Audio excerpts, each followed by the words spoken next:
$100,000 mark online, and I hit that a little while ago now. I just turned 20 today. Going from your teens to your 20s, do you think you start to play a different game in a lot of ways?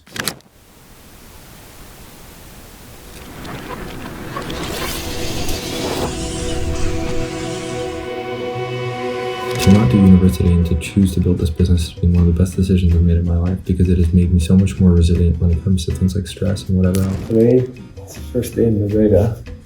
If I know I need nothing, I can play with everything. Today, I officially launched this dev launch thing, which I'm pretty excited about. But so at first, when I started focusing and doubling down on client satisfaction, I was like, okay, how can I give clients instant gratification every week or every time they speak to me, something like that. Like here's a little cookie, and you can create a lot of credibility for yourself by doing things properly. It used to help me just make a reminder to be more grateful for the things I do have, because there's always somebody who's got worse than you.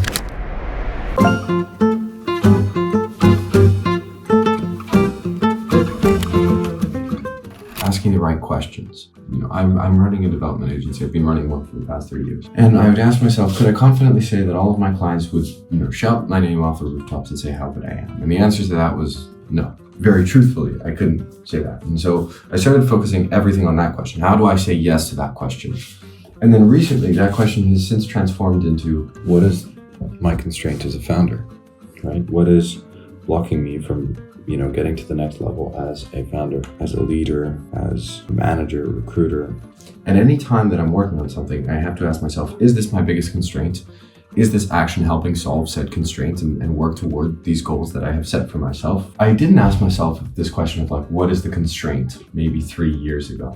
I think Warren Buffett is the guy who had some crazy story about this, but it's not how hard you row, it's the boat that you row in. The reality is, yes, you need hard work. You absolutely need that. It is what you work on that makes the difference, that is fundamentally make or break. And that is about asking the question, is this the best XYZ? Sometimes you will answer incorrectly because you do not frame the question correctly. Now, how do you ask better questions? Look at the questions that smarter people than you are asking. I think that's probably one of the best ways to learn to ask better questions, is just observe what people who are in the positions that you would like to be, and just observe what they're asking, and you can learn a lot from that. I will say there is value to sometimes picking things where you do not proactively solve problems and you just say, this is not my thing, I'm not going to own this, because you cannot own everything. Pick your battles. It's one of the best things you can do, because if you pick your battles, right, you eliminate a number of problems that are not they're not high relevance to you. The easiest way to solve a problem is to decide that it's not a problem. I wanted to make a video about how I approach consistency. So the start is focus. Pick your battles. Don't try and be consistent at everything, because you're gonna fail.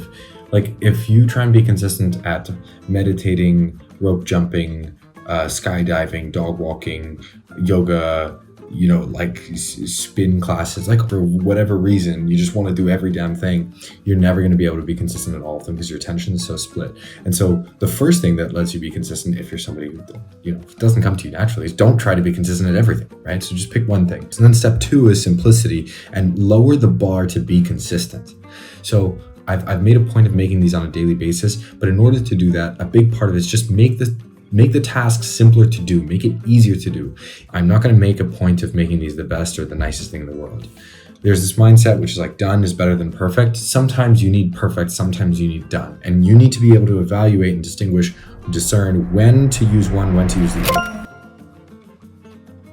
I had this conversation with a friend of mine the other day who's trying to do basically deal making business. He's got some contacts and he's trying to leverage it and earn commission by connecting people, and built a business around that. And he was saying he hasn't picked a niche. I asked him if he'd picked a niche, and he said no, because I'm trying to see what deals come in and see where we get more deal flow, where we have more buyers. And now this is just what I've felt in my own experience, having been running this business for a year and a half. That's a pretty flawed assumption, because what actually happens is you tend to try and do everything and you're the best at nothing. And so actually none of those areas grow particularly well. But any of those areas are hard. All the areas are hard. All the areas will take focus. It will take time. Sometimes you do have to do a little bit of everything to keep the business alive. I know I've been in that position before, where I started taking on costs and stuff like that. And if you do anything and kind of blow that money on not the most useful stuff, you're just going to find yourself continuing to do kind of whatever deals you can scrap together from wherever, and those will be really low quality, and over time you're just not going to build a very profitable business. You're going to struggle and probably just not have a super fun time. Also, something that's worth noting is, like, let's say you might get 10 deals in one area and 1 deal in another, but that 1 deal can be way larger and be worth the same as those 10. And so quantity doesn't necessarily reflect where you want to go. So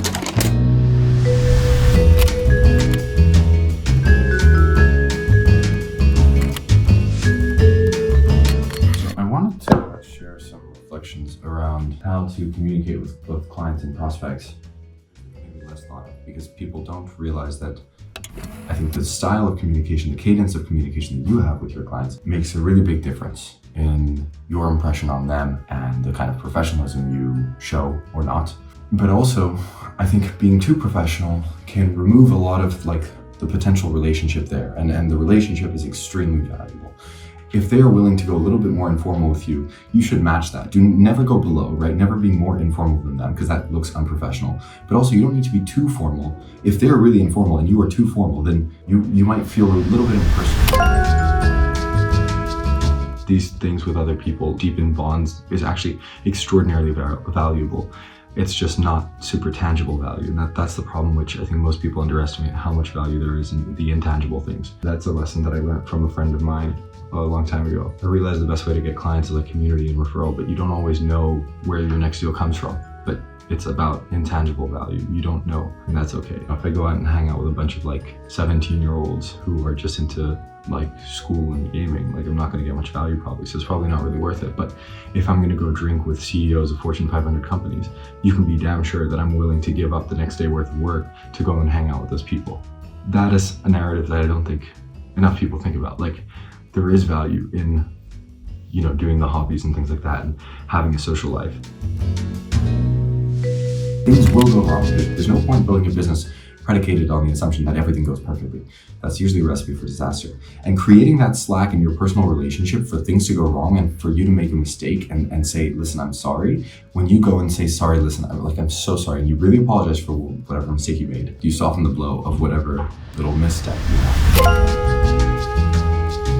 I used to speak to clients through Telegram and WhatsApp and personal messaging applications because I thought it's fast, it's convenient. But then I realized actually it's not as fast and convenient, and it's also it shouldn't be on personal messaging. You want to be professional but personal, but also too personal can get a bit weird. Now there's some clients which have very strong preference about the communication platform, but I found one of the more interesting things to do was to try and centralize that on one platform. So for example, we use Slack, and that I think actually brings a lot of value because you should reply to your clients immediately or as soon as possible. And so that workspace always gets highest priority replies. You want to shorten the time for them to hear back from you. And this is particularly on the client side, but on the prospect side as well, you want to somehow make sure your prospects are highlighted. But you basically want to shape your environment around making it the easiest to reply to them as fast as possible, most noticeable, remove other notifications from your notification center. One of the best things that I've done is I mute a lot of group chats. I mute them, especially the big ones, which just get all kinds of notifications. So the notifications that I get are always messages that I want to reply to fast. I think has been a good choice and has yielded a lot of just better operations overall. Just be authentic. This is, I would say, pretty commonplace advice, but it's cliche for good reason. Everybody can tell if you're fake, and nobody likes fake people. So be yourself and don't try and stress it too much. That will take you much further than you think if you just take it seriously. Just try and appreciate people more and express that appreciation for people.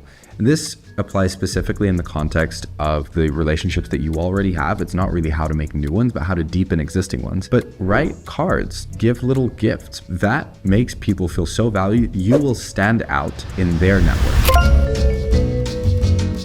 Ask a lot of questions, especially if there's somebody older, more senior than you, who has been in the business game longer. Just ask questions, show that curiosity, and I think they'll take a liking to you, because that, for somebody who is in a position to be more of a mentor, is extremely rewarding to see somebody who really wants their advice and see them implement it. So play that role, just asking more questions and showing people that you're interested and genuinely curious. They will go out of their way to help you.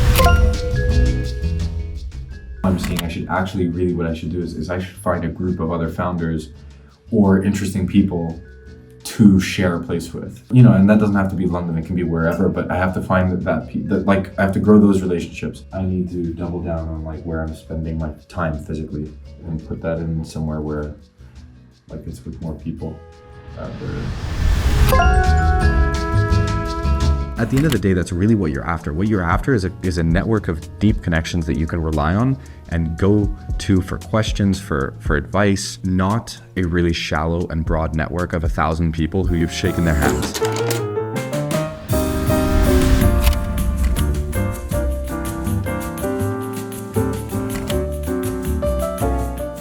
I think there's this niche in the internet culture that's just so blindly focused on money, which I think they've lost perspective of like, just because you're rich doesn't mean everything in life. And I want to spend time on those other things, but you need to create you need to create systems around those things, because you can only focus your willpower on one particular thing. And so I wanted to reflect about how do I make systems such that I can go and travel somewhere for 3 weeks and I'm not going to eat like shit. I'm always like at 4 p.m. I was being like, oh, I haven't had lunch today. What am I going to do? And I just like grab the next random thing that I find. And that turns out to be more expensive and more inefficient. So it's a lose-lose. And I want to build more systems around that.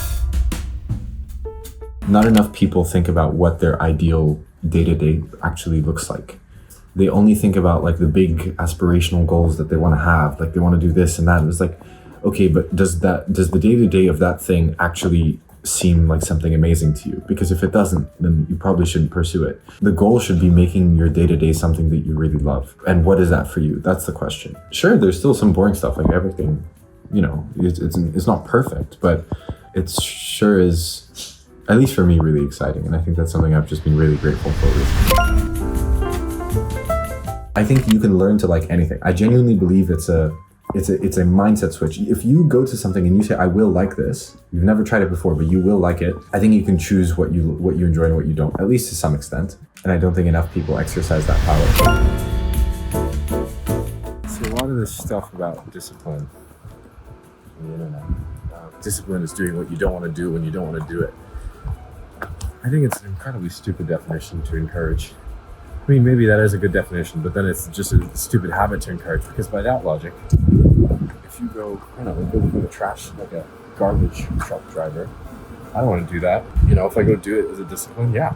So like you could waste your time. If somebody convinces you that counting the pebbles is going to lead to riches, and you're the most disciplined person in the world, and you just do it because you've been told to and you're disciplined, like you're not going to end up anywhere, right? Now, that's a really extreme example, but I think way too many people get caught up in like the whole discipline thing. And really you have to find something that's sustainable to you. Like Alex Hormozy says, you're playing infinite games. You don't want to get in shape once. You want to get in shape for the rest of your life. You got to do things which are sustainable to your lifestyle.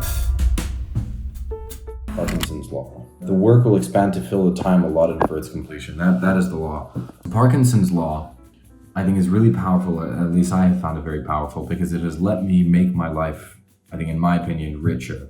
Like I have been able to have greater experiences because of the way that I've applied it and the way that I think about it. And what I mean by that is, let's say I have a proposal due in 5 days. If I take 3 days to do something, will I be able to still finish that proposal in those last 2 days? Yes, the answer is yes. Parkinson's law obviously has a limit. There's a point beyond which, if you don't allot enough time for something, it will turn out worse. And so the quality starts to diminish. That's why I don't hold this mindset that, that you can't, you have to like grind indefinitely. And I commit to certain things. Like if you are only committed to yourself, you will suffer from Parkinson's law. Basically, you'll suffer from it because you can expand the allotted time for the completion of that activity because you are only accountable to yourself. I mean, if we have other people holding us accountable, it's easy. This is a known fact.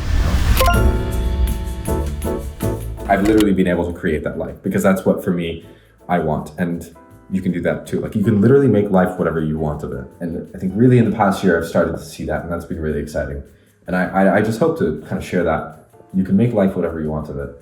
Just kind of envision it and then take steps toward it. And the money is not what you want of life, trust me. Like if you want adventures and work, you can have that with not that much of a bank account. Like you don't need to be, crazy big. And as long as you're moving up, then you're good.